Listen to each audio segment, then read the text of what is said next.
Party అభ్యర్థులకి డబ్బులు పంపించడానికి సమాధానం చెప్పినటువంటి వాళ్ళు పార్టీలో ఉన్నటువంటి నాయకులు కార్యకర్తలు ఇక్కడికి రాకుండా బెదిరిస్తూ ఉన్నారు. నాకు ఫోన్లు వస్తూ ఉన్నాయి, షర్మిల పేరు చెప్పి బెదిరిస్తూ ఉన్నారు.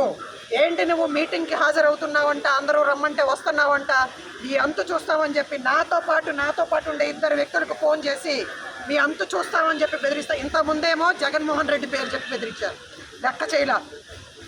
ఇవాళ రోజున వైఎస్ షర్మిలారెడ్డి పేరు చెప్పి నన్ను కూడా బెదిరించే పరిస్థితికి దిగజారినటువంటి పరిస్థితులు చూస్తూ ఉన్నాం. కానీ తగ్గేదే లేదు. మోడీ జగన్మోహన్ రెడ్డికే భయపడలేదు నేను. ఆఫ్టర్ ఆల్ మీరెంత పార్టీ కార్యకర్తలకి నాయకులకి అండగా నిలబడతాను. ఏం జరిగినా సరే దాన్ని ఎదుర్కోవటానికి నేను సిద్ధంగా ఉన్నాను అని చెప్పి మీ ద్వారా తెలియజేస్తా ఉన్నాను. Okay madam.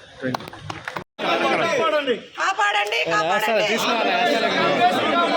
కాపాడండి కాపాడండి. రాహుల్ గాంధీ గారి నాయకత్వం, సోనియా గాంధీ గారి నాయకత్వం, ప్రియాంక గాంధీ గారి నాయకత్వం, మల్లికార్జున ఖర్గే గారి నాయకత్వం. జై కాంగ్రెస్, జై Congress. Please subscribe Dot News.